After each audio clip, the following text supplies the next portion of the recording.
Welcome to the Ball and Blockchain podcast. Today we are talking about my new Justin Bieber NFT, and I'm joined by Justin McKelvey, and we're going to talk about the Justin Bieber NFT. I'm curious to get your thoughts. We haven't talked about this between us, and so this is going to be a real-time conversation. Justin, are you excited about the Justin Bieber Anyone NFT? with my name, I'm excited about. So, yes. Timberlake, Bieber, McKelvey, we're all synonymous, just like right there on the same level, as you know. Totally interesting topic, because we specifically tried not to talk about this so we could talk about it live. So Yes. You're going to get my real thoughts and feelings instead of my curated thoughts and feelings. Yes, yes. And truly, I have no idea. There's so many data points to ask and so many questions to ask to understand what's going on before at the end of the episode, I'll give you my yes or no, sell or don't sell. How about that? So we have talked about our NFTs a little bit in the past, and we talked about like my daughters and their horses, and like some different things, and VeeFriends a little bit. So people ask a lot of, how do you find NFT projects to buy into? Like, how do you, like, they want to know investor strategies of when to buy, when to sell.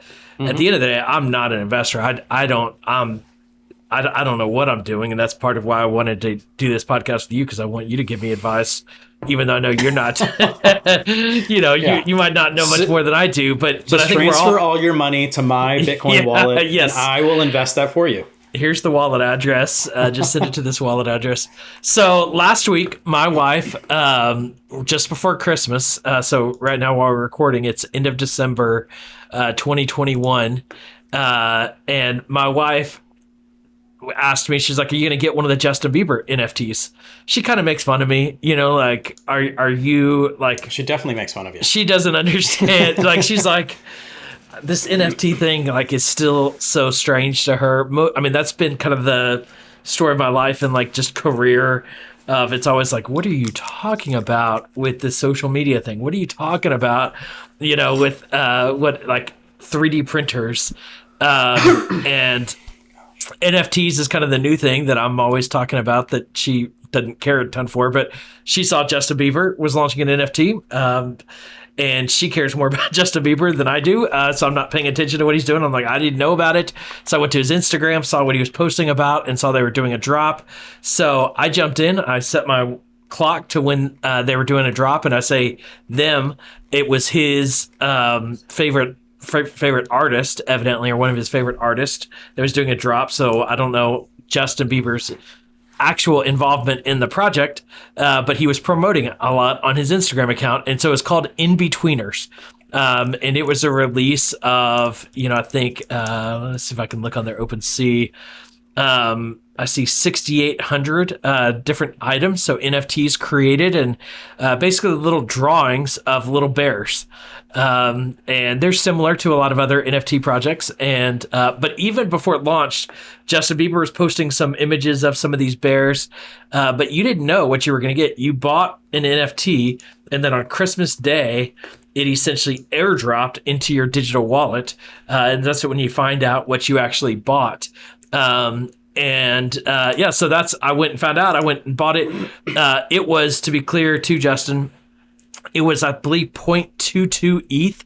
And so ETH at the time was about $4,000 per ETH. And so with gas fees, it was about $1,000 is what I paid for this digital bear that I didn't know what it was. You didn't know what it looked like.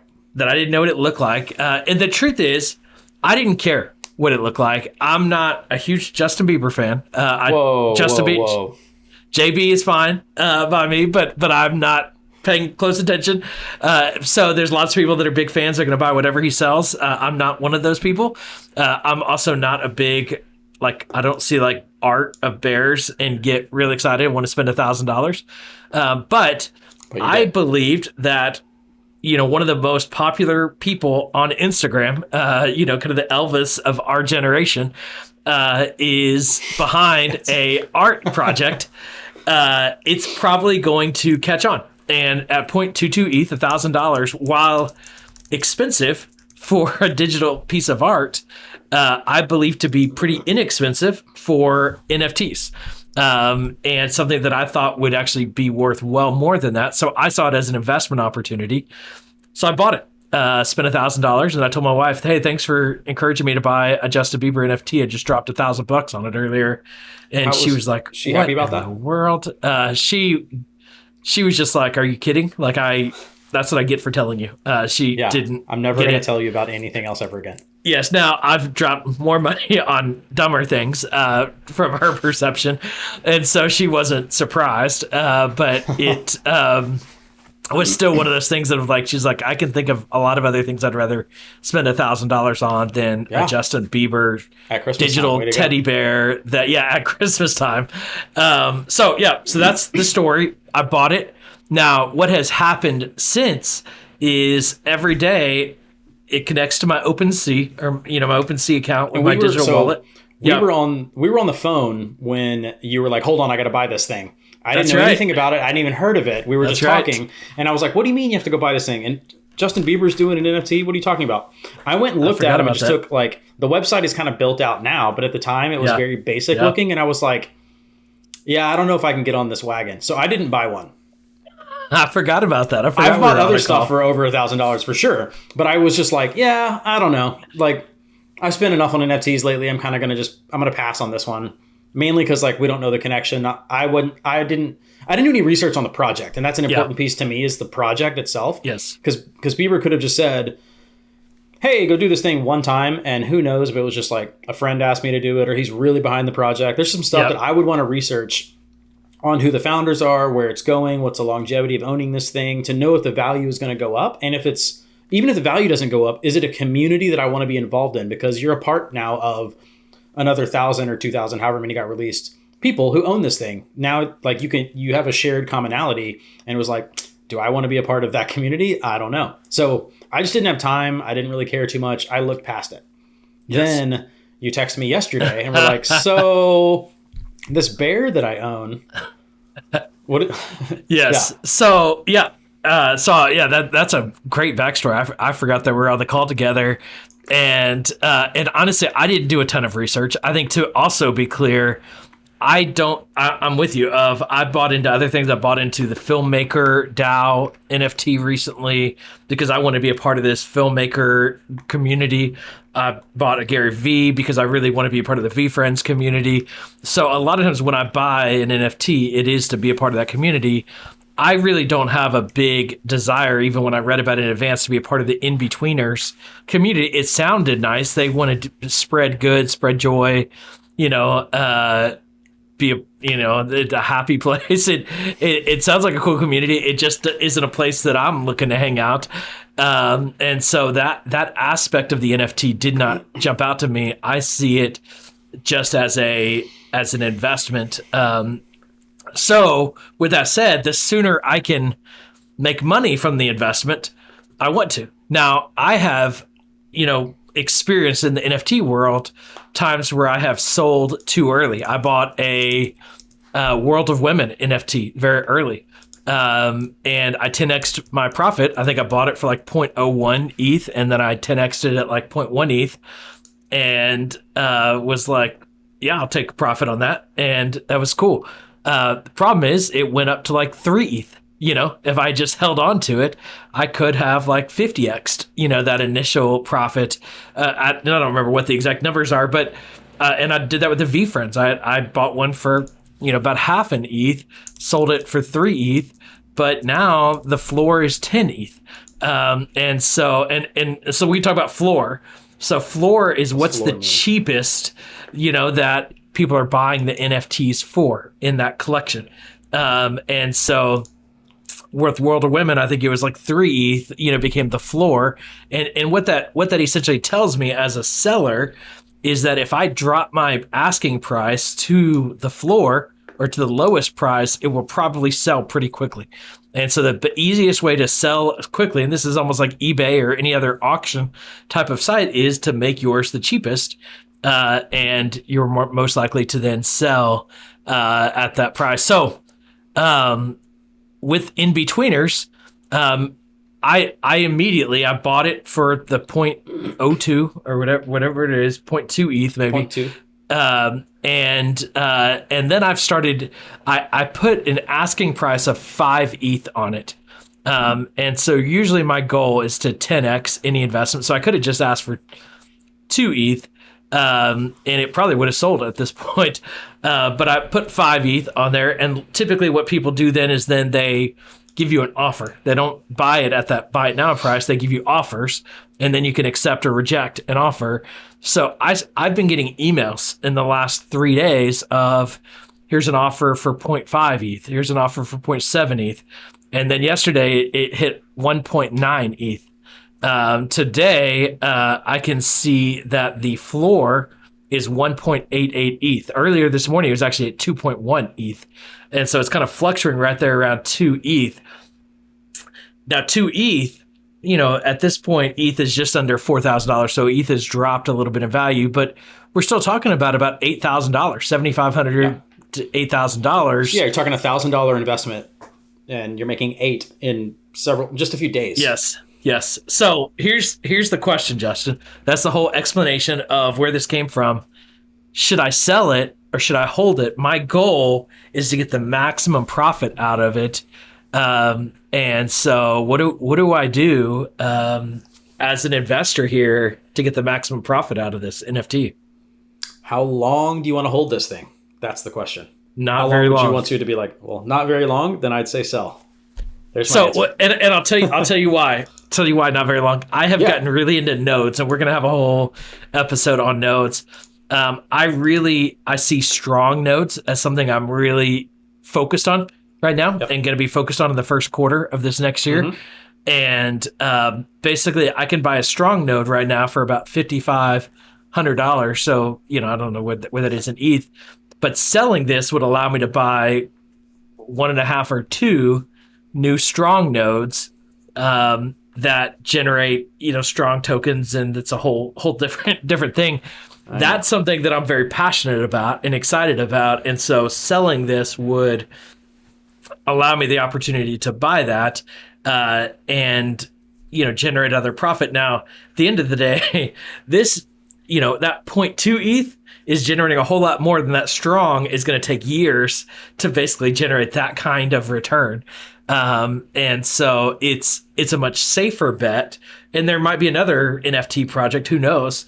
But when you buy a strong node, you kind of lock it down. You can't just take out the money or dump it around. So it's so really complicated. Investing is complicated when you make commitments and when to hold, when to let go of it. And so, yeah. So you think, though, I should sell? That would be your advice at this point? I think, knowing all the data points, it's tricky as a whole, but the one thing you said was like, something I'm really excited about was something else. And this, you don't really have any desire to keep it long term. Like if the price, the floor dropped to 0.1, you could lose money selling it. Would you be okay holding that for 5 years until the value of NFTs, just the entire, like all of NFTs, the value goes way up because the market has changed? Or you want to be a part of that project, and that project turns out to be really cool down the road because it's a great community. So for me, I would say, because you said I'm more passionate about this other thing and you can fund that thing right away, that I would sell now, or as close to now as possible. That way you get your money out, you 8x'd or whatever your investment, so you can get out quickly and fund something that you're actually passionate about that is more stable, safe, which is DeFi, which we will get into in another episode. Yes. Decentralized finance and nodes and miners and what all of that is. But I would say if you're not excited about the project, then why stay in the project? Unless you have some hunch that you think it's going to just continue to go up like crazy. But other than that, there's NFTs right now, as far as value without a proven project, is really volatile. So you don't really know what's going to happen. I had one of my NFTs did the same thing. I think we bought a similar one. It jumped up to a 5 or 6x, and I was really excited about the project longevity. So I was like, maybe I'll just hold on to this thing. And you sold yours, so you get out of the project and you're done, got your money's worth. You probably put that into this, so you can roll it over into another investment. Which I'm still stuck holding that initial purchase, and the price went way down. It's gone up from what I purchased it at, but it went way up and then it dropped back down to close to what I purchased it at or just above. So now I'm kind of holding that thing with my fingers crossed, hoping that, well, I hope this project gets more exciting. And by this project, I mean the community itself. Like, there's a lot of people who are supporting an artist, who are all into a Discord group together and are talking, and other ways to support that art as that art grows and that community grows of people that are supporting each other. So I'm kind of excited about that, but at the same time, it's a much longer play and a much longer investment. I'm sure I could have sold that and invested in 2 or 3 other things since then. It could have made me more money. But if I'm not excited about the community, then I would say, yeah, go ahead and get out, or else you're just holding a thing that could be decreasing in value while you're asleep and you don't even know it. It's good. It's good. So here, let's get really practical on the investment side. So I had an offer for 1.9 ETH. That's off the table. They've pulled that offer. They maybe went and bought a different one. Right now, so I have it listed, and I said 5 ETH. I have it listed at 4.9 ETH. I have an offer, a direct offer I can accept right now for 1.5 ETH. The floor is 1.88 right now, ETH. Which is based off of the buy it now price, right? Which is based, off of the lowest buy it now price. Most recent sales. Yes, I think so. Yeah, most recent buy it now. Yeah, so if I search on, so we're on OpenSea. If you go to OpenSea, you can see that collection. And then if you select the buy now option, that is the floor price, is the lowest buy now that you could just show up and make a purchase right away. Yep. So you've got an offer for lower than that. Yes. But you could also change your price to whatever the floor is right now and show up as the lowest option that people could, if somebody wanted to get in the project, they would likely buy that one first. Yes. Yes. Which would be 0.3 or 0.4 higher than you already have. Yes. And 0.4 is twice what I bought it for. It's like $1,800 or something. Yeah. Yes.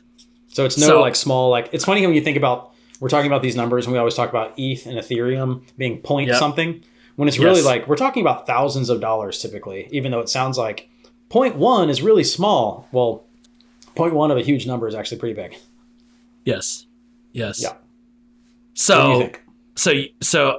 So I'm definitely leaning on just dropping it to just below the lowest right now and jumping out. It's so nerve-wracking because we're talking real money right now, and at the end of the day, like when I went to bed last night, I was like, oh, I'm getting offers at like 1 ETH.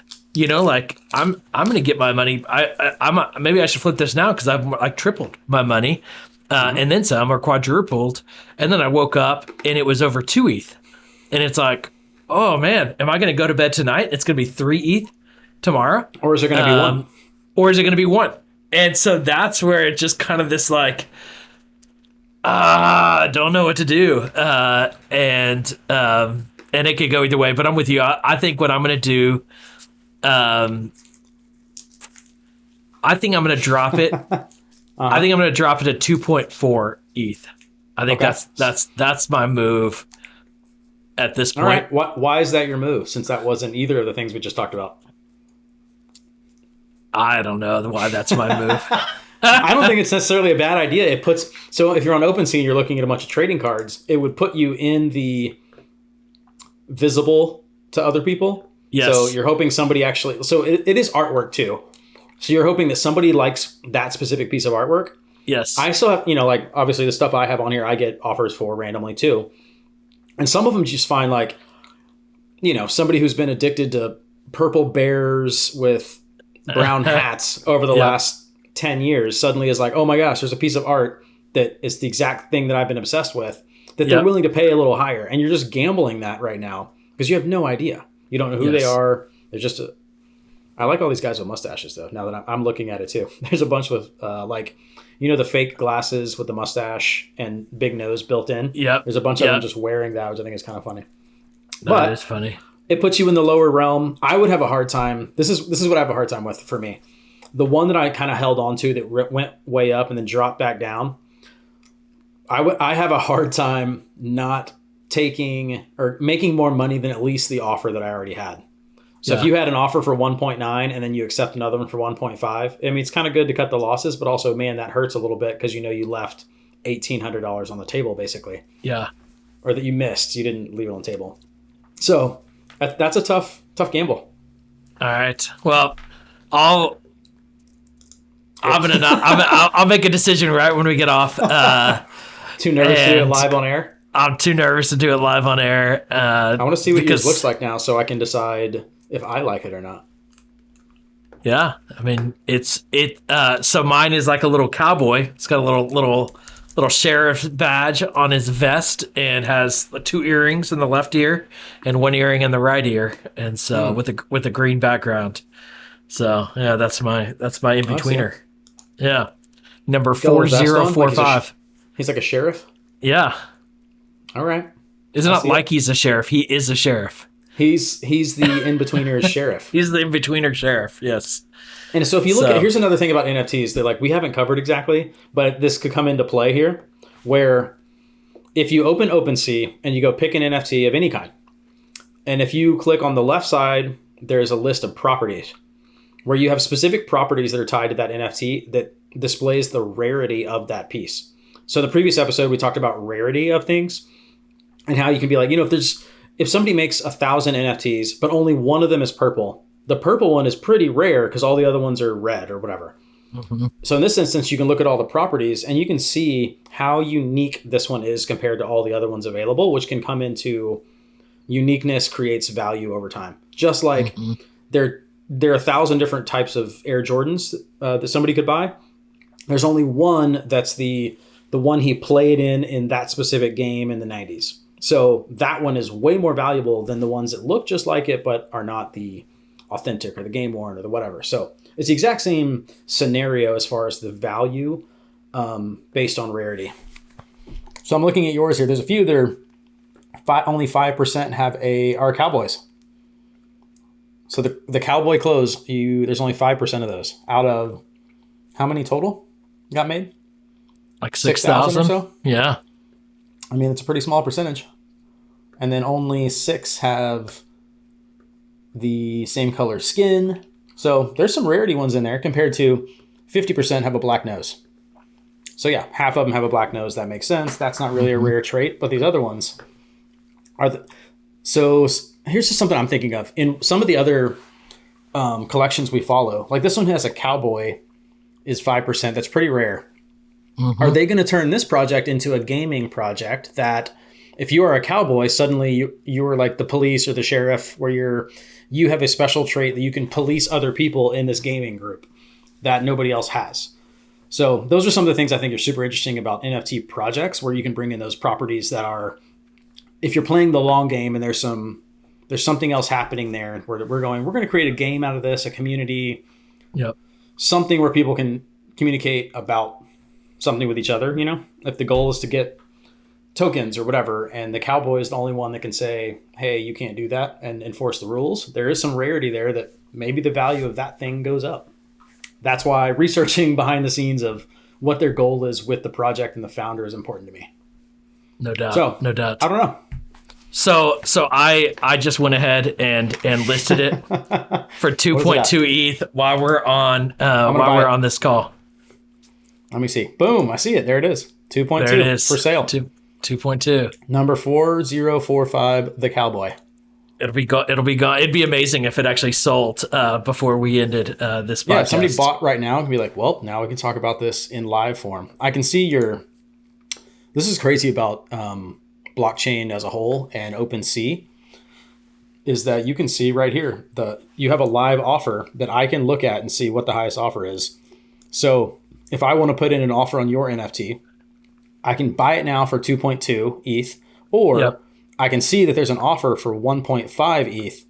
So you clearly, I shouldn't bid below that because you're going to take that guy's offer. So I would have to outbid this guy to even be considered. Yeah. It's kind of interesting. Like all those details are just public based on blockchain. It is so interesting. So interesting.